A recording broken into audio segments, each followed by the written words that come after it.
국내 증시는 또 어떤 하루를 보내게 될까요? 뉴욕 증시가 한 방 맞을 때면 국내 증시는 더 크게 좀 맞기 때문에 좀 불안감이 있는 것 같습니다. 네, 그런 가운데 사실 요즘 수급도 조금 부재한 상황이었죠. 올 초 들어서 지금까지 평균적으로 국내 거래대금 11조 원 이상을 기록했지만 어제 하루는 8조 원대를 기록하면서 수급적인 측면에서도 불안감이 커지고 있습니다. 이런 가운데 간밤 뉴욕 증시가 크게 흔들렸다라는 것은 오늘 국내 증시에 큰 부담으로 자극이 될 수밖에 없을 것 같은데요.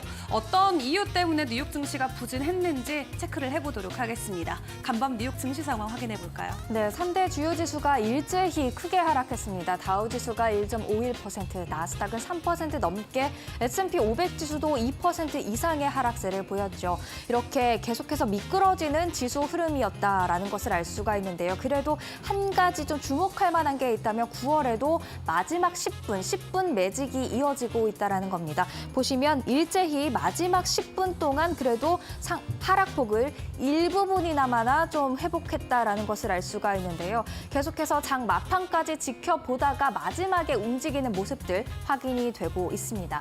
한편 이날 이렇게 시장을 압박했던 거는 부진한 경제 지표였습니다. 제조업 지표 두 가지가 공개가 됐는데 모두 기준선인 50 아래에 위치하면서 계속해서 미국의 제조업 경기가 위축세를 이어가고 있다라는 시그널을 줬죠. 이에 따라서 경기 침체 우려가 다시금 촉발이 됐고요. 지수 하락으로 이어진 것으로 해석이 되고 있습니다. 정말 미국 경제가 위험한 상황까지 가게 될까요? 일단 현지 시간 4일 이렇게 미국의 경기 동향을 알 수 있는 연준의 베이지북이 공개가 되니까요. 한번 참고해 보셔야 될 것 같고요. 그리고 사실 제조업보다는 미국 경제, 서비스업에 더 큰 비중을 차지하고 있습니다. S&P 글로벌 서비스업 PMI가 현지 시간 5일 날 공개됩니다. 서비스업 지표도 챙겨보시죠. 그리고 연준은 금리 인하를 점치기 위해서 인플레보다는 고용 쪽으로 조금 더 무게를 두고 있는 것 같죠. 이번 주 고용 지표 대거 발표가 됩니다. 5일을 시작으로 중요한 ADP 고용 보고서 그리고 6일에는 대망의 8월 고용 보고서가 공개되는데요. 고용 시장이 어떤지 함께 체크를 계속해서 해 나가보도록 하겠습니다. 그렇다면 이날 전체적인 시장 분위기를 확인할 수 있을 것 같은데요. 하락세가 지금 빨강으로 표시가 돼 있고요. 상승이 초록으로 표시가 돼 있습니다. 서학개미 분들이 가장 사랑하는 빅테크 종목들 일제히 빨강색 크게 하락했다라는 것을 알 수가 있고 그 가운데서도 엔비디아 9.5% 밤사이에 크게 맞았습니다. 덩달아서 다른 반도체주도 큰 하방 압력을 받은 모습들을 확인할 수가 있는데 국내 반도체주의 움직임 오늘 꼭 확인을 하셔야 될 것 같고요. 그리고 이어서 살펴볼 거는 방어적인 성격을 가지고 있는 종목들은 그래도 올랐다라는 게 되겠습니다. 사실 이렇게 큰 하락장에서 상승하기가 쉽지 않은데 그만큼 방어주에 대한 관심이 높아졌다라는 것을 볼 수가 있겠는데요. 필수 소비재 안에서도 그동안 좀 덜 올랐던 종목들 위주로 상승세가 눈에 띄었고 유틸리티 쪽에서도 상승한 종목들이 꽤 나왔습니다. 헬스케어를 비롯해서 통신주에도 지금 상승한 종목들이 많이 눈에 띄고 있는데요. 국내 증시에서도 비슷한 흐름들 확인할 수 있지 않을까 생각해 볼 수 있을 것 같습니다. 일단 9월 첫 거래일 화요일장을 이렇게 급락세로 시작한 뉴욕 증시 앞으로도 계속해서 미끄러질까요? 한번 체크를 해보도록 하겠습니다. 이대로 미끄러질까에 대한 질문들 애널리스트들이 내놨는데요. 일단 월가에서 대표적인 약세론자로 알려진 마이클 윌슨 모건 스탠리 전략가의 이야기부터 들어보시죠. 시장 예상보다 더 큰 금리 인하 폭 아니면 경기 호전 또는 정부의 추가 부양책 등이 없는 한 향후 6개월에서 12개월 동안 최소한의 수익률을 예상해야 한다라고 경고를 했습니다. 시간을 꽤 길게 잡았죠. 12개월 이후까지도 증시가 계속해서 약세 흐름을 보일 수 있다라면서 좀 경고하는 목소리였는데요.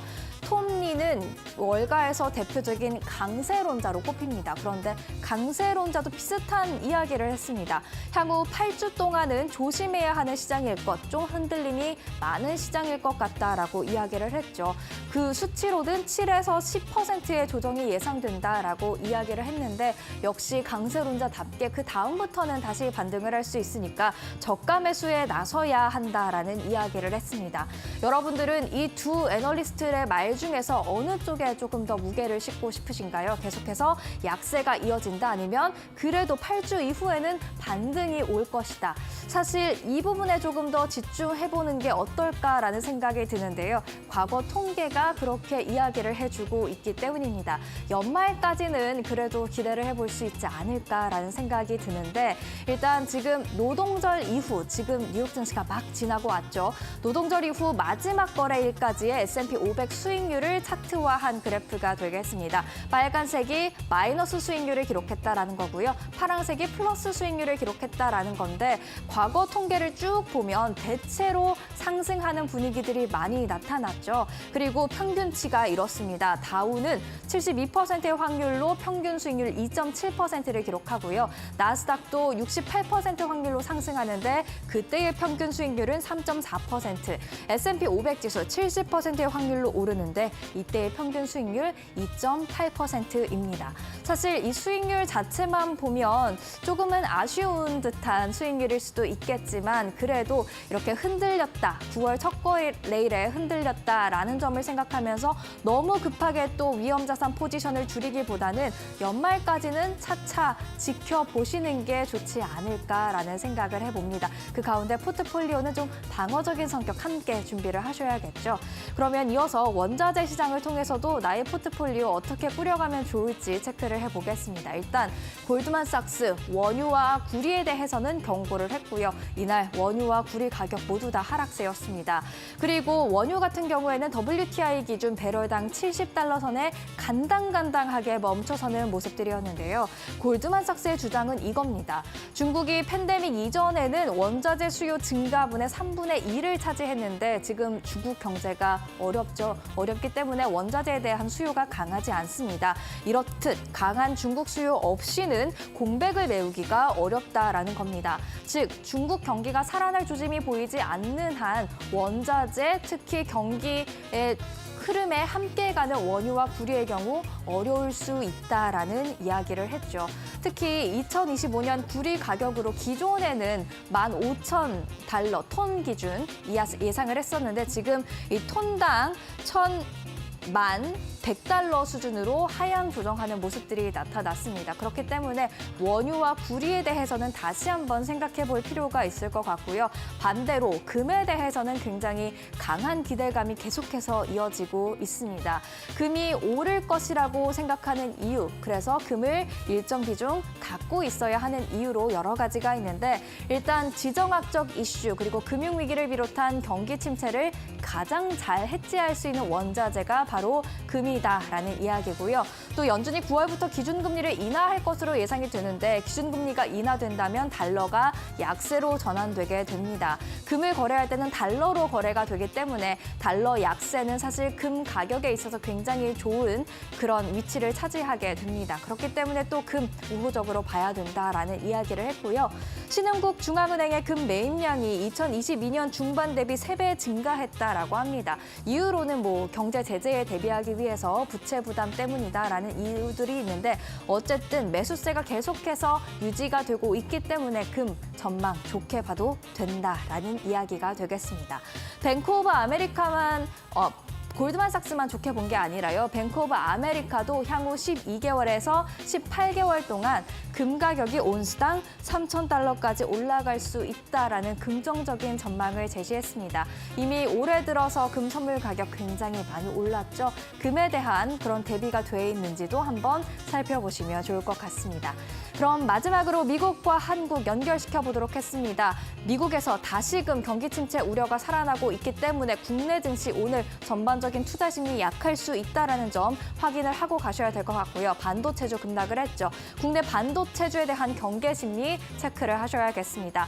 또 뉴욕 증시에서 방어주가 선박을 했는데요. 과연 국내에서도 계속해서 AI 관련주를 비롯한 성장주에서 방어주로 포트폴리오 조정이 이루어질지 체크를 해보시면 좋을 것 같고요. 밸류업이 8월 말 들어서 살짝 상대적으로 주춤한 경향이 있었던 것 같은데 밸류업이 다시 살아날지도 체크를 해보셔야겠습니다. 이렇게 화요일장을 통해서 국내 증시 어떻게 생각할 수 있는지 점검해봤고요. 국내 증시로 은주 앵커와 함께 더 자세하게 들여다보겠습니다.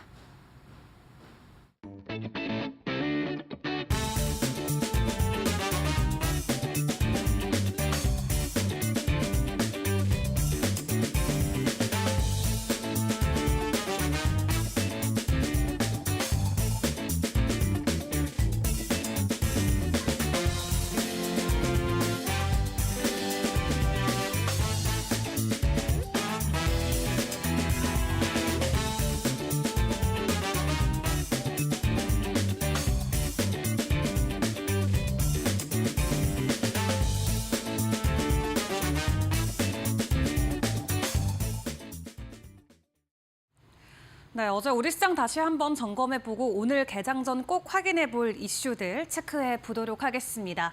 어제 우리 양대지수 보시면은 사실 힘이 없이 마무리가 됐습니다. 장 초반만 하더라도 빨간불 켜주기에 성공을 했지만 후반 갈수록 힘을 잃어가는 모습이 나왔고요. 특히 시가총액 상위 종목들 위주로 일제히 하락폭이 커지면서 코스피는 0.6% 그리고 코스닥은 1.1%대 지수 하락을 보이기도 했습니다. 그나마 수급단에서 확인을 해보면 외국인들이 이 밸류업 프로그램 발표를 앞두고 관련 지주사들 위주로 매수 흐름을 보여주기도 했었는데요. 외국인들의 순매수 상위 종목을 확인을 해보도록 하겠습니다. 함께 확인을 해보시면 삼성물산이 어제 코스피에서 1위권에 이름을 올렸죠. 다시 이 회사채로 돌아왔는데 수요 예측에서 2조 원대가 넘게 몰리면서 현재 대박이 예상이 되고 있습니다. 어제 장중에 6%대 가격 상승을 보여주기도 했고요. ST팜에서도 최근 증권사에서 지속적인 이 목표가 상승 리포트를 내놓으면서 코스닥 시장에서도 외국인들의 매수 흐름이 이어지기도 했습니다. 그 외에는 HBM 관련주인 테크윙이나 기존에 잘 가고 있었던 바이오 관련주인 리가캠 바이오 등 여러 종목들이 혼자 있는 모습을 확인을 해볼 수 있겠고요. 기관 쪽도 함께 체크를 해보도록 하겠습니다. 이어서 기관 쪽도 함께 확인을 해보시면은 삼성물산이나 삼성생명, 밸류업과 관련돼서 기대감이 나오는 종목들 위주로 기관에서도 많이 사들인 모습이 포착이 되고요. 어제 52주 신고가 달성했던 HK이노엔도 기관 쪽에서는 많이 담아내는 하루였습니다.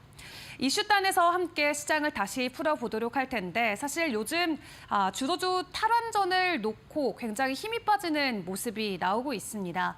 코스닥을 놓고 봤을 때는 전기차와 제약바이오 그리고 코스피 쪽에서는 반도체를 놓고 볼 수 있겠는데요. 이 반도체가 주도주 자리를 살포시 내주면서 제약바이오가 그 자리를 꿰찼었고 지난 월요일에는 전기차 쪽에서 또 제약바이오보다 더 강한 수급과 매수 흐름이 이어지기도 했었죠. 전기차만 먼저 놓고 보자면은 사실 주가 측면에서는 어제는 일제히 상위 종목들이 하락하는 모습을 보였습니다. 그럼에도 여전히 긍정적인 포인트는 시장에 남아 있는데요. 월요일 전기차 관련주들의 주가 상승을 이끌었던 모건 스탠리의 보고서, 이 탄소 배출과 관련돼서 규제를 강화할 것이기 때문에 앞으로 전기차 캐즘에 대한 우려를 우리가 가져갈 필요가 없다라는 게 첫 번째가 되겠고, 두 번째로는 현대차 그룹의 북미 전기차 점유율이 이제 두 자릿수를 돌파하면서 또 전기차에 대한 기대감을 또 그대로 키워갈 수 있는 하나의 대목이었습니다. 그리고 워낙 낙폭 구간에 들어와 있기 때문에 낙폭 확산에 대한 저점 매수의 관점도 있지만 이 부정적인 포인트가 사실은 조금 더 크게 어제는 부각이 됐었습니다. 캐즘과 포비아에 대한 우려가 여전한 가운데 사실 주가가 조금만 올라도 바로 탈출하려는 그런 매도 심리가 지금은 저점 매수에 대한 매수 심리보다도 더 강하게 작용이 됐던 것 같은데요. 어제 에코프로비엠과 에코프로가 일제히 하락하는 모습을 보이기도 했고요. 엔캠도 3%대 가격 하락이 나왔습니다.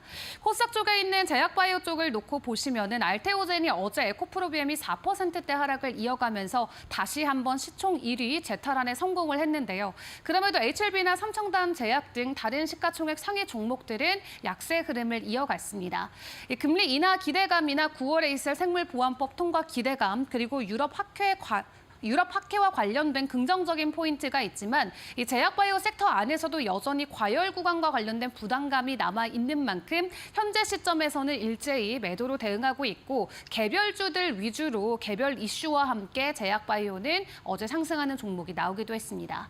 그리고 코스피 쪽으로 넘어와서 확인을 해보시면 어제 대형 반도체주들이 또 일제히 지수 하락이 나왔습니다.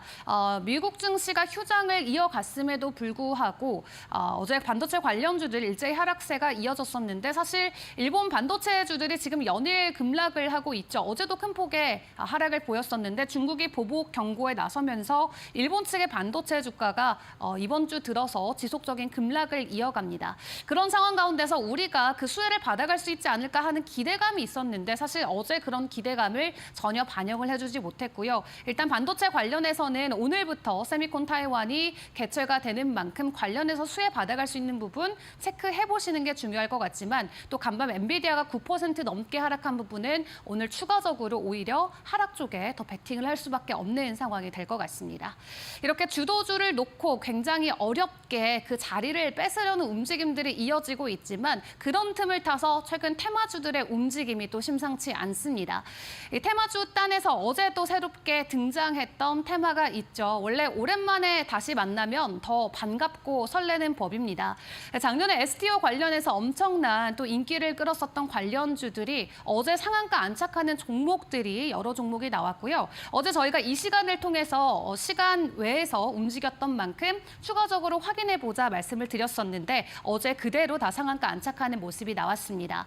360조 원에 달하는 STO 시장 다시금 개화가 되는 걸까요? 일단 다음 주면은 이 법안 발의를 위해서 준비를 한다라고 하는데 일단 당장 오늘은 이 시장 활성화를 위한 입법 방향 세미나가 열린다고 합니다. 이 세미나 안에서 어떤 또 발언들이 나올지를 주목을 해보셔야 될 것 같은데 실시간으로 전해지는 속보에 따라서 또 추가적인 변동성이 오늘 해당 주식들 종목에도 나올 수 있다는 거 체크를 해보시고요. 대부분의 종목들이 어제 두 자릿수 이상으로 오름폭을 보였는데 최근 이렇게 테마주 형태로 강한 수급 현상이 몰리고 있는 만큼 주도주가 부진한 가운데 STO 테마 오늘 다시 한번 강하게 오를 수 있을지 점검해보시면 좋을 것 같습니다. 그리고 개장 전 우리가 확인해볼 이슈들도 점검을 해보도록 할 텐데요. 간밤 뉴욕 시간대 나왔던 소식이었죠. 이제 애플이 OLED로 싹 바꾼다고 합니다. 올해까지는 아니고 내년부터 만들어지는 아이폰의 모든 화면 패널을 OLED로 바꾸겠다라고 하는데 지금까지는 일본 쪽에 LCD 패널을 애플이 사용을 해왔었죠. 근데 이제 OLED로 바꾼다라는 거고 지금은 일본의 샤프와 재팬 디스플레이 LCD를 사용을 했었는데 이제는 한국의 LG 디스플레이 그리고 중국의 BOE 테크놀로지를 통해서 발주를 시작을 했다고 합니다. 지금까지의 스마트폰의 OLED 적용 비율을 확인을 해보면 올해 기준으로는 일단 스마트폰이 OLED 비중이 조금 더 높아진 모습을 볼 수는 있습니다. 다만 25년부터는 이게 100%로 바뀐다는 게 됐을 때 이 애플 아이폰과 관련해서 OLED 수주 물량을 LG 디스플레이가 50% 가지고 있다는 부분 충분히 긍정적으로 생각을 해볼 수 있겠고요. 오늘 이런 소식과 함께 OLED 관련주들 추가적으로 변동성이 나올 수 있을지 점검해보시면 좋을 것 같습니다. 관련 종목들의 전날 종가 현황 확인을 해보도록 할 텐데요. 최근 OLED 관련주들 사실 시장에서는 소외주였습니다. 그럼에도 불구하고 이러한 소식과 함께 다시금 반등하는 모습이 나올 수 있을지 기대가 되는데 어제 특히 BH가 10%대 급락세를 보여주기도 했고요. LG 디스플레이도 5.6%대 하락폭을 키웠습니다. 오늘 반등에 나설 수 있을지 점검을 해보시고 저희 두 번째 이슈로 넘어가 보도록 하겠습니다. 최근에 국제 유가가 지속적으로 하락을 하고 있죠. 오늘 새벽 기준으로도 국제 유가 급락을 했는데요. 현재 시점 기준으로의 유가 상황 다시 체크를 해보도록 하겠습니다. WTI 가격 함께 확인을 해보시죠. 4.3%대 낙폭을 보이면서 올해 초에 보여줬던 고점이었던 87달러 대비해서도 엄청난 가격 하락이 나와 있는 상황이고요. 지금은 70달러 선 부근에 머물러 있습니다. 이렇게 국제 유가가 큰 폭으로 하락을 할 때 우리는 또 어떤 대응과 전략을 세워야 될까요? 국제 유가로 인해서 수혜를 받는 종목들도 있지만 오히려 국제 유가 하락으로 인해서 수혜를 받는 종목들도 대거 있습니다. 일단 이번에 이렇게 유가가 하락하게 된 이유 크게 세 가지 체크해 볼 수 있겠는데요. 일단 주요 산유국인 오펙 플러스가 감산을 마친다라는 소식을 이틀 전에 전해왔었죠. 24년 10월부터 25년 9월까지 공급량을 더 늘린다라고 합니다. 10월 하루에 평균적으로 18만 배럴의 추가 생산이 예상이 되고 있고요. 그런 가운데 중국 경제가 부진한 게 이어지면서 중국 쪽에서의 수요는 내려가고 있고 미국도 제조업이 여전히 위축 국면에 있다라는 지표 오늘 함께 확인을 해봤었죠. 미국과 중국의 수요가 부진한 가운데 오펙 플러스는 생산을 늘리겠다라는 소식이 전해지면서 국제 유가의 하락이 간밤에도 크게 나오기도 했습니다. 그럼에도 긍정적인 포인트로 하나 확인을 해볼 수 있는 것은 최근 리비아 안에서의 내정 갈등이 장기화되고 있는 부분인데요. 이 원전 폐쇄 때문에 석유 생산량의 63%가 현재 손실 구간에 있다고 합니다. 유가의 상승 요인으로 체크를 해볼 수는 있겠습니다만 일단은 위에서 짚어드렸던 이슈에 조금은 더 집중하면서 국제 유가는 계속 미끄러지고 있는 상황인 것 같고요. 유가 하락을 할 때 우리가 수혜주로 볼 수 있는 화학과 운송, 바이오 관련주들 체크를 해보시면 좋을 것 같은데 유가 급락 이후 3개월 동안 등락률 업종 순위를 보면은 실제로 운송이나 화학 쪽이 상당히 잘 갔던 모습도 체크가 가능했습니다.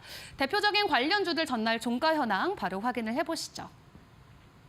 여러 종목들 체크가 가능하겠습니다만 대표적인 운송주인 대한항공 같은 경우는 어제 홀로 부진한 모습을 보였고 나머지 화학 쪽은 분위기 나쁘지 않았거든요. 오늘 국제유가 하락 소식과 함께 추가적인 가격 상승 이어질 수 있을지 점검해보시면 좋을 것 같습니다. 간밤 뉴욕 증시에서 엔비디아가 9% 넘게 낙폭을 키웠고 3대 지수가 일제히 하락했는데요. 지금까지 그래왔듯 뉴욕 증시가 아플 때 국내 증시는 몸살을 앓는 그런 현상 오늘도 이어질 수 있을지 저희와 함께 개장까지 지켜보시면 좋을 것 같습니다.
네, 시청자 여러분 안녕하십니까. 9월 4일 수요일입니다.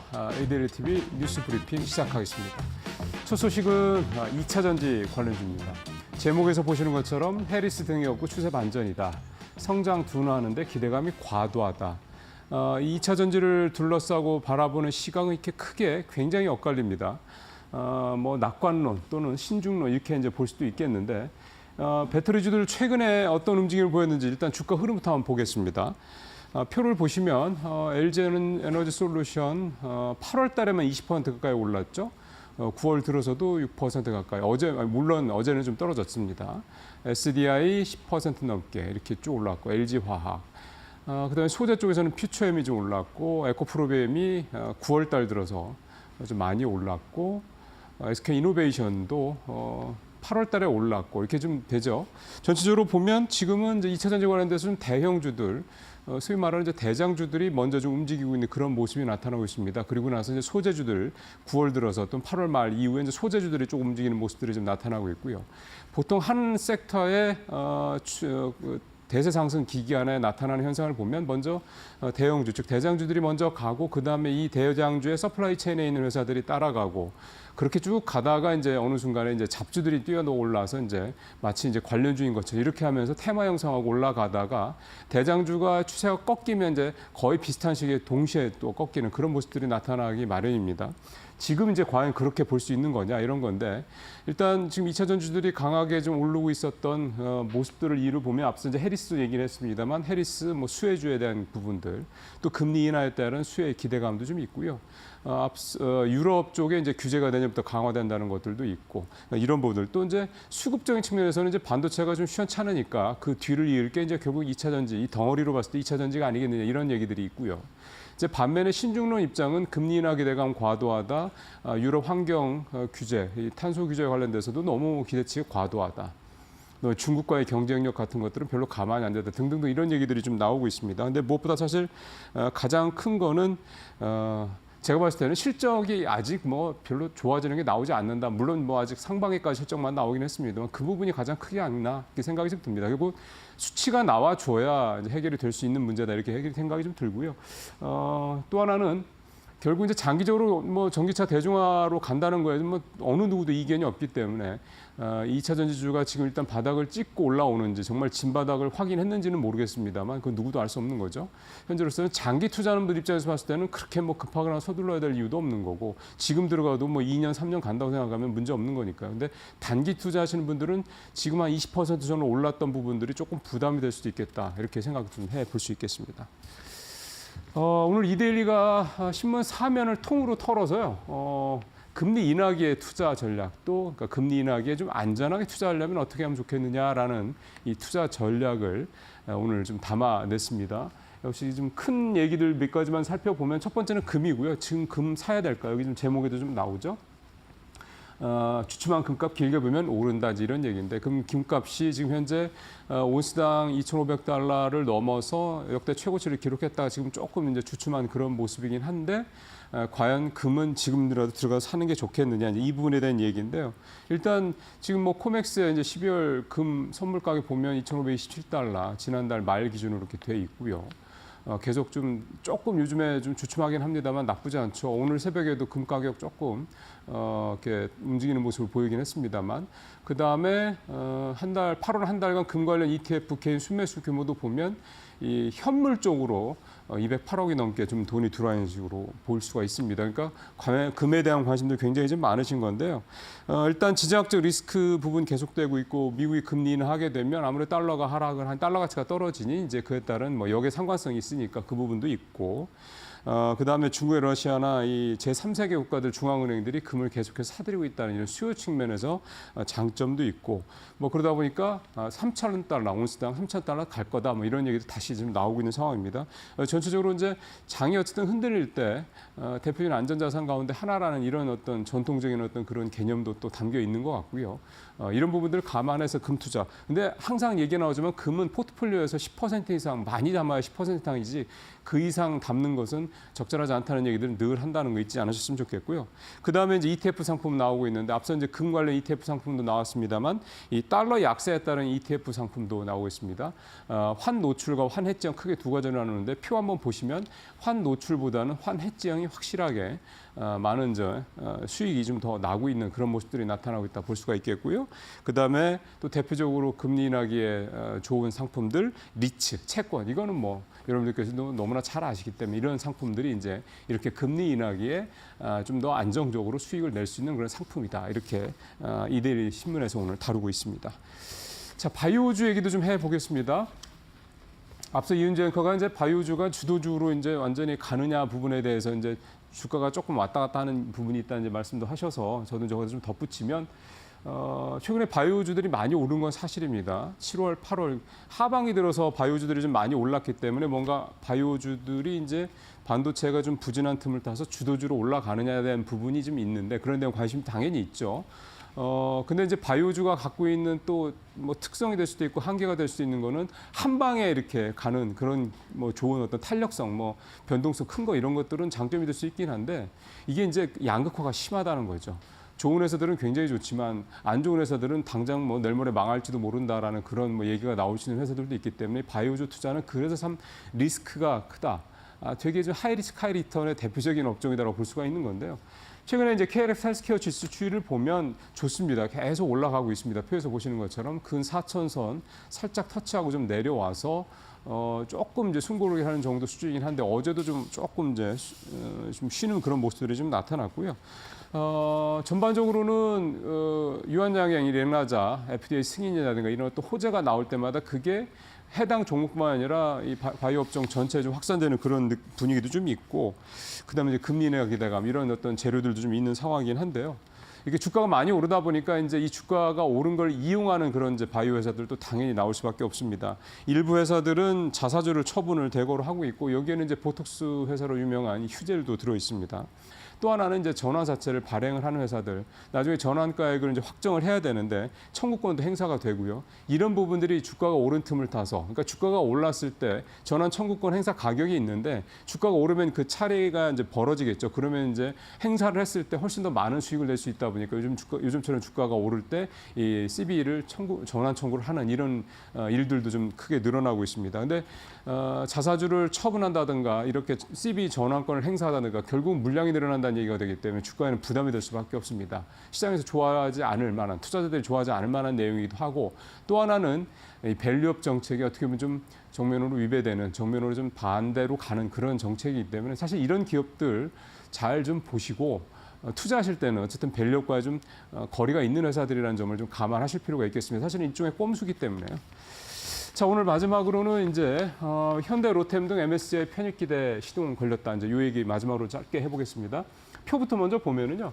11월 달 MSCI 이제 변동이 있는데 새로 편입될 후보군들 나오고 있습니다. 현대로템, 가스공사, LIG 넥스원, HD 현대미포, 삼양식품 한 5개사가 되는데 공통적인 특징은 대부분 시총이 4조 원대 이상. 삼양식품만 지금 요즘 주가가 많이 떨어져서 3조 원대로 내려오긴 했는데 4조 원 넘었었죠. 그래서 현대로템이 5조 7조로 가장 많고 나머지는 4조 원대 초중반 정도 수준을 기록하고 있습니다. 보통 4조에서 5조 사이에 되는 회사들이 MSCI 지수 편입되는 가능성이 높습니다. 그리고 만약에 MSCI 편입이 되면 대규모로 자금이 조 단위로 들어오기 때문에 주가가 또 많이 오르는 그런 모습들도 나타나고 있고요.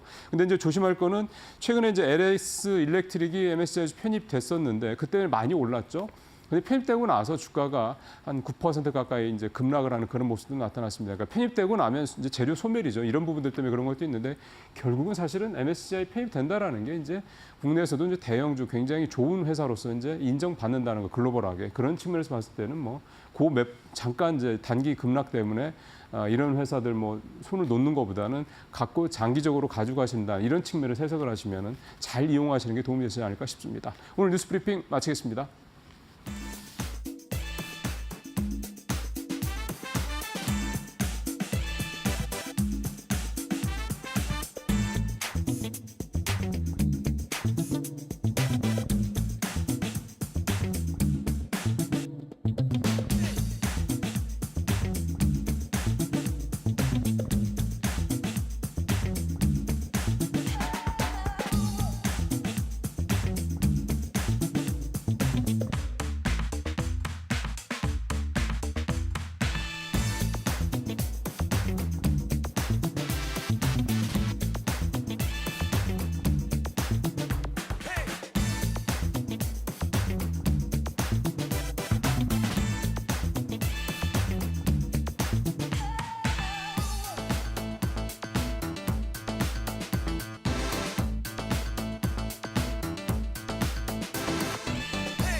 네, 마켓 비하인드로 이어가도록 하겠습니다. 이번 시간에는 이동근 IM증권 신사업 추진팀 팀장님과 이야기 나눠보겠습니다. 어서 오세요. 네. 지난주 금요일에 우리 PC 확인할 때만 하더라도 뭐 골디락스 아니냐 이런 말이 나오다가 간밤 나온 이 경제 지표로 인해서 다시 한번 경기 침체에 대한 우려가 엄청 크게 부각이 됐습니다. 사실 고용 지표만 잘 기다리고 있으면 될 줄 알았는데 먼저 맞은 느낌이거든요. 어떻게 보셨나요? 사실 이제 그 연휴 이후에 이제 장이 개장을 했는데 이게 어떻게 보면은 시장의 반응이 저는 이런 지표들에 대해서 지나치게 민감한 것이 아닌가라는 생각을 다시 한번 하게 됐어요. 네. 이제 ISM 제조업 지수 그 ISM 이제 그 PMI 이 제조업 PMI가 사실 그 뭐 굉장히 나쁜 건 아닙니다. 네. 지난달보다는 조금 이제 뭐 이제 완화가 됐고 좋아졌고 그리고 이제 예상치보다 조금 못 나온 거거든요. 47.2가 나왔는데 물론 이게 이제 50 이하로 나왔기 때문에 여전히 이제 경기 위축의 국면인 건 맞아요. 근데 다만 이러한 지표에 대해서 시장의 해석은 조금 과한 측면이 있었다라는 그런 말씀을 드릴 수가 있을 것 같아요. 결국은 이제 다시 한번 경기 둔화에 대한 우려가 또 이제 부각이 되고 있다라는 거예요. 이게 이제 8월 초에 사실은 그러한 경기 침체에 대한 우려 때문에 시장이 한 차례 이제 그 폭락을 하기도 했었는데 네. 이제 한 달 만에 다시 좀 그런 또 우려가 좀 재현이 되는 것이 아닌가 하는 생각이 들어요. 굉장히 조금 뭔가 그러니까 사실 간밤에 외신을 저도 좀 계속해서 좀 봤는데 네. 그런 비슷한 평가를 하더라고요. 보니까 너무 지금 시장이 이런 그 나오는 지표들마다 굉장히 과민 반응을 보이고 있다. 그렇죠. 이런 그 표현을 저도 이제 봤는데 네. 결국 이게 굉장히 시장이 이렇게 좀 지표에 의존할 수밖에 없는 그만큼 이제 아직까지 시장이 좀 불안하다라는 그런 심리의 반증이라고 말씀드릴 수가 있을 것 같고요. 뭐 저는 사실은 오늘은 좀 지나치게 시장이 물론 하루 이제 휴장도 있었고 그 이후에 이제 좀 과민 반응이 아닌가라는 생각이 들고요. 사실 이렇게 사실 지표가 조금 부정적이었음에도 불구하고 그렇다면은 이제 뭐 9월 미국의 이제 그 FOMC에서의 그 빅컷의 가능성이 굉장히 올라가야 되는데 그렇진 않아요. 한 빅컷의 가능성이 기존에 한 33%에 35% 정도로밖에 안 올라갔거든요. 네. 그러니까 여전히 9월 그 금리 인하, 그러니까 25bp의 금리 인하 가능성이 높은 상황이에요. 그렇기 때문에 사실 뭐 그런 부분에 있어서는 크게 영향을 안 줬는데 그럼에도 불구하고 시장이 특히 이제 항상 이렇게 이제 시장이 급락을 할 때 반도체 쪽으로였던 매물이 이번에도 또 이제 쏟아졌고 네. 엔비디아가 거의 10% 가까이 빠지는 이러한 흐름이 나타났다라는 게 어떻게 보면 이제 우리 시장에 미치는 영향이 상대적으로 조금 더 크게 나타날 수가 있는 것이 아닌가 이런 말씀을 좀 드릴 수가 있을 것 같아요. 네, 사실 미국 경제 안에서 제조업이 차지하는 비중은 10% 정도밖에 되지 않기 때문에 우리는 사실 서비스나 이런 쪽에 더 집중을 해야 된다라고 생각을 하는데 그럼에도 불구하고 시장이 이 정도로 반응을 했다라는 건 뭔가 제가 좀 체감을 했을 때는 지수 자체가 너무 과열 구간에 들어와 있다 보니까 작은 것에도 좀 민감하게 반응하지 않나 생각이 들거든요. 그런 관점이라면 시장의 좀 쿨다운의 기간이 더 길게 필요하진 않을까 하는 생각도 있어요. 굉장히 좋은 점을 지적해 주셨는데 네. 사실 그런 거죠. 그러니까 지수 자체가 지금 이제 고점 부근에 있어요. 그러니까 8월 초에 이제 미국장이 급락을 했고 막 이제 전 세계장에도 급락을 했지만 미국장이 가장 빠르게 반등을 했습니다. 네. 그러면서 다시금 이제 다우지수는 상하 최고치를 경신하고 있었기 때문에 결국 그런 거예요. 이게 지수가 뭐 어느 정도 아직까지 조정기였다면은 이런 반응이 안 나타났을 수도 있는데 지수 자체의 그 레벨이 너무 높다라는 거죠. 네. 그렇기 때문에 뭔가 이렇게 약간의 그 지표에서의 미스가 나오면은 그것에 대해서 이제 크게 반응할 수밖에 없는 이게 너무 올랐는데 이게 맞아? 라는 생각을 먼저 하게 된다라는 그런 말씀을 드릴 수가 있을 것 같고요. 사실 뭐 시장은 저는 시장의 큰 틀에서 보면은 이게 지금 엔비디아 실적 발표 이후에 계속해서 뭔가 이제 그 눈높이가 좀 조정되는 과정이 있습니다. 이거 우리 시장도 마찬가지고 미국 시장도 마찬가지고 사실은 이제 이런 그 어떤 그 AI로 우리가 대변되는 네. 이러한 성장에 대한 기대 심리가 좀 조정되는 그런 흐름들이 좀 나타나고 있는 상황이고 그렇다고 해서 뭐 AI가 여기서 뭐 꺾인다기보다도 네. 이전에도 그런 말씀 여러 번 드렸는데 사실 이런 그 AI의 어떤 그 투자에 대해서는 아직도 더 많은 투자를 해야 되고 더 긴 기간이 필요해요. 다만 시장은 빠른 과실을 원하는 거고 빠른 성과를 원하는 거죠. 그 간극이 이제 벌어져 있었는데 그런 간극이 지금 계속해서 좀 좁아지고 있는 상황이 아닌가. 그런 말씀을 다시 한번 드릴 수가 있을 것 같고요. 네. 그렇기 때문에 뭐 큰 틀에서의 시장의 저는 흐름에 뭐 영향을 준다기보다도 뭐 이런 노이즈 자체가 저는 이제 계속해서 좀 넘어가야 되는 이제 그러한 그 요인들이 아닌가 이런 말씀을 다시 한번 드릴 수가 있을 것 같습니다. 네, 워낙 또 과열 구간에 들어와 있었던 만큼 작은 것에도 민감하게 반응하는 시장이다. 다만 이게 우리가 완전한 하락으로 가는 길은 아니다라고 좀 정리를 해주신 것 같고요.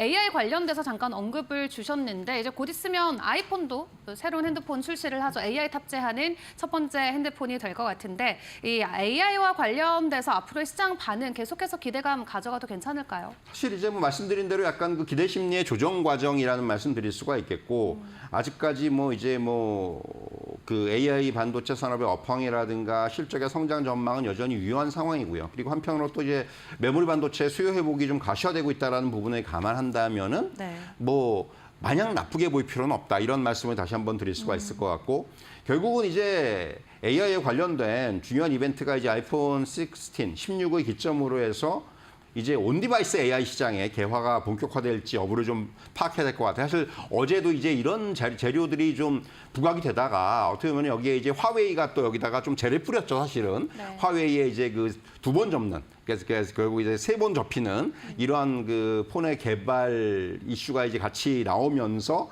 결국 아이폰 16의 좀 이런 잔치 분위기를 좀 이제 퇴색시킨 바가 있어요. 그렇기 때문에 사실 이런 부분들 어떻게 보면은 그 지금 중요한 것은 이러한 이제 AI의 기능들의 지금 확대 이런 부분들이 뭔가 좀 이제 지금 단기적으로 좀 재료가 없는 상황에서 새로운 촉매제가 될 수 있을지 이런 부분들을 좀 확인할 필요가 있다. 이런 말씀을 드릴 수가 있을 것 같습니다. 네, 좋습니다. 자, 우리 시청자분께서도 실시간으로 함께 해주시면서 미국이 사실 코만 만져도 우리나라는 독감에 걸리기 때문에 오늘 국내 증시 굉장히 걱정된다. 또 이렇게 말씀을 함께 해주시고 계신데 사실 저희가 이번 주에 가장 중요하게 보려고 했던 게 고용이었거든요. 그래서 고용 금요일 발표될 때까지 좀 잠잠히 지켜보려고 했는데 앞에서 말씀드렸다시피 먼저 일단 한 대 얻어 맞았고 이런 상황에서 이제 고용 지표가 더 중요할 수밖에 없을 것 같아요. 일단 지난달보다는 실업률이 더 내려갈 것으로 시장 컨센은 나오고 있기는 한데 어떻게 보실까요? 사실 지금 가장 그 좋은 시나리오는 그거죠. 일단 그 제조업에서 일단 맞은 그 부분을 갖다가 네. 고용 지표가 좀 치료를 해줘야 되는 그러니까요. 이런 상황이 됐는데 네. 사실 파월 의장이 잭슨 미팅에서 발언에서 우리가 이제 알 수 있는 것이 지난번에 제가 말씀드렸습니다만은 물가 안정에서 이제 고용 안정으로의 중심이 전환되고 있다라는 부분이 좀 확인이 됐다라는 거고요. 그리고 9월에 어떤 그 금리 인하 정책의 시작 이런 부분에 대해서는 다시 한번 우리가 이제 확인해냈다는 해석이 좀 가능한데 뭐 지금 우리가 얘기하는 그 뭔가 이제 비컷의 가능성보다는 여전히 저는 네. 이제 뭐 이렇게 안정적인 0.5%의 금리 인하를 좀 스테디하게 하는 그런 쪽으로의 방향성이 여전히 유효하다는 말씀을 좀 드릴 수가 있을 것 같고요. 어떻게 보면은 그 이런 그 제조업 지표가 나오기 이전에 뭐 2분기 경제 성장률 잠정치라든가 이런 부분들을 보면은 안정적이었어요. 오히려 이제 스포츠 대비해서 상향이 되면서 시장의 우려가 좀 제한되는 모습을 보였거든요, 분명히. 그리고 분명히 시장에서는 미국 경제의 침체 우려보다는 네. 뭔가 이제 견조한 성장 흐름이 유지되고 있다는 부분도 좀 확인이 됐고요. 그래서 이제 사실 뭐 달러화의 반등, 또 국채금리의 안정 이런 흐름들이 좀 나타났었는데 이게 그 제조업 지표가 조금 미스가 나면서 시장이 다시금 이제 우려를 갔는데 결국 앞서도 서두에서 말씀드렸다시피 이거를 좀 이제 완화시켜 줄 수 있는 부분이 고용을 좀 기대해 볼 수밖에 없는 네. 그런 상황이다 이렇게 말씀드릴 수가 있겠고요. 이제 금요일에 발표되는 8월 실업률이 7월에 한 4.3% 대비해서 조금 이제 하락을 한 4.2%가 시장 컨센서스라고 할 수가 있겠고 신규 취업자 수도 조금 이제 그 반등을 예상하고 있는 거죠. 이게 그러니까 그런 거예요. 고용 악화로 인한 네. 어떤 그 경기 침체 공포 심리는 어느 정도 시장에 반영되었다라는 부분, 이 부분이 어떻게 보면은 지금 시장에 좀 퍼져 있는 인식이라고 볼 수가 있겠고요. 그래서 이제 다시 한번 여기서 이번에 이제 그 8월 고용 지표가 좀 이런 부분을 확인해질 필요가 있다. 이런 말씀을 좀 드릴 수가 있을 것 같고요. 만약에 지금 어느 정도 시장의 컨센서스대로 고용 지표가 나온다면은 네. 지금 다시금 좀 확대되기 시작하는 이런 시장의 불안 심리가 어느 정도는 완화될 수 있지 않겠는가. 결국 이 금요일에 이 고용 지표의 어떤 또 놓여진 좀 이제 그 부담이 상당히 좀 커진 것이 아닌가 이런 말씀을 드릴 수가 있을 것 같습니다. 네, 사실 요즘 시장은 정말 말 그대로 그냥 명분이 또 필요한 것처럼 보이기만 합니다. 그 시기에 맞춰서 본인들이 원하는 것을 해석해서 오르거나 내리거나 한 장세가 계속해서 반복이 되고 있는데 오늘 또 급락을 맞이했던 만큼 금요일 고용 지표로 반등 흐름이 이어질 수 있을지 함께 챙겨보시고요. 또 이 명분에게 또 가장 좋은 또 먹잇거리를 줄 수 있는 게 바로 정치권 이슈가 되겠죠. 다음 주 이제 대선 TV 토론 벌써 이제 앞으로 다가왔는데 최근에 해리스 쪽이 조금 더 우세하다라는 여론조사들이 많이 나오고 있어요. 분위기 어떻게 갈까요? 사실 이제 지금 뭐 시장을 좀 보수적으로 보는 그런 이 어떤 그 전망들을 보면은 결국은 하반기 내내 시장에 대해서 어떤 그 박스권의 흐름을 벗어나지 못할 것이라고 이제 그렇게 전망하는 근거는 이거예요. 결국 미 대선을 앞두고 있기 때문에 이 불확실성이 적어도 대선이 끝나기 전까지는 이어질 것이다라는 그런 이제 근거들을 좀 내세우고 있거든요. 그만큼 미 대선에 대한 우려 그리고 이제 불확실성은 계속해서 이어질 수밖에 없다는 말씀을 좀 드릴 수가 있을 것 같고요. 네. 당초에 이제 뭐 트럼프 후보의 우세에서 민주당의 후보 교체 그러면서 지지율의 박빙 양상 속에 오히려 해리스 쪽으로 조금 이제 그 여론조사가 좀 우세한 쪽으로 늘어나는 양상을 보이고 있는데 이러한 그 흐름의 변화에 따라서 시장에 미치는 영향이 또 계속 변화하고 있다. 이렇게 좀 정리해 드릴 수가 있을 것 같고요. 그러니까 시장에서는 결국 트럼프 트레이드, 뭐 해리스 트레이드 이래 가면서 어느 후보가 집권하느냐에 따라서 업종이라든가 종목의 수혜가 달라질 수 있다는 점에 좀 주목을 하는 네. 그런 모습을 보일 수가 있겠고요. 사실 과거의 대선도 마찬가지였어요. 최근 들어서 이런 현상들이 점점 더 강해지고 있는 거고요.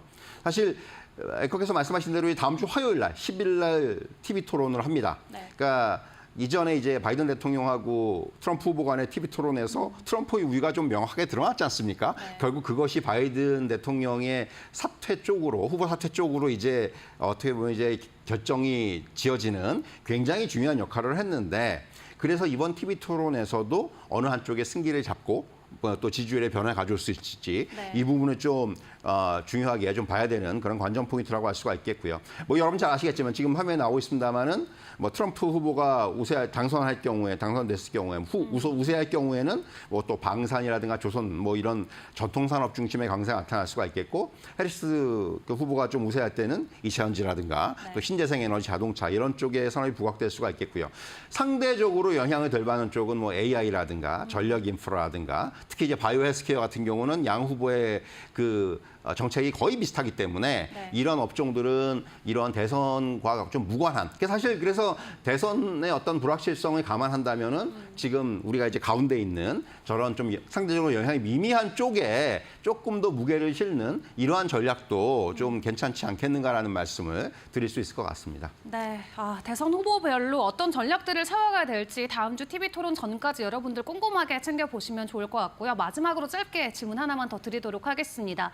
월간에서도 강세론자인 톰리도 오늘 인터뷰를 통해서 9월 달에 증시 뭐 10%까지 더 빠질 수 있다 이런 발언을 했는데 9월 약세론과 강세론 아직까지 좀 팽배한 것 같습니다. 팀장님 어떤 의견이 들지 짧게 들어볼게요. 사실 이제 9월은 항상 안 좋은 달이었습니다. 그래서 이제 그런 또 어제 그 하락에는 그런 심리들도 작용을 한 바가 있어요. 9월이 전통적으로 뭐 이런 그 기관들의 어떤 이 뭐 우리가 얘기하는 이제 물량의 정리라든가 이런 부분들이 나타나는 달이었기 때문에 네. 그런 부분들이 있는데 그럼에도 불구하고 저는 시장은 여전히 조금 그 박스권 안에서의 조금은 하방보다는 네. 조금 상방으로의 기대를 여전히 좀 해보는 그런 시장이 아닌가. 그러니까 지난 8월 달에 워낙 한 차례 급락을 겪었기 때문에 거기서 이제 반등 그리고 나서 어떤 그 바닥에 대한 이런 그 확인은 좀 됐다고 봐요. 네. 그렇다면 이제 결국은 박스권 내에서의 어떤 상방에서의 흐름들이 좀 이어지지 않겠는가. 다만 지수의 흐름은 여전히 이렇게 오늘 나타난 것처럼 불확실성에 좀 노출이 돼 있습니다.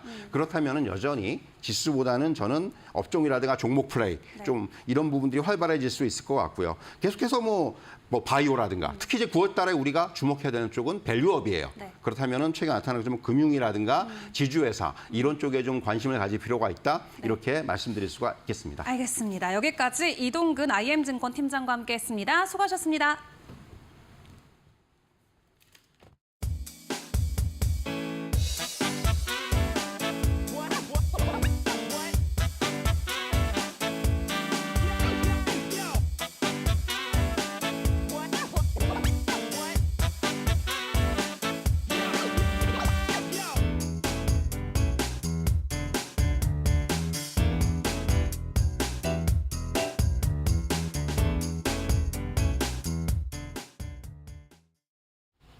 또 한 차례 불안한 시간들이 오고 있는 것 같습니다. 8월에 경험했던 대폭락장이 예방접종처럼 좀 작용을 해줘서 하방이 막혀 있으면 좋겠다라는 생각을 하게 되네요. 네, 오늘 국내 증시 어떻게 펼쳐질지 계속해서 이데일리 TV와 함께 개장까지 지켜보시길 바라겠습니다. 저희는 내일 다시 인사드릴게요. 오늘 함께해 주신 여러분 고맙습니다.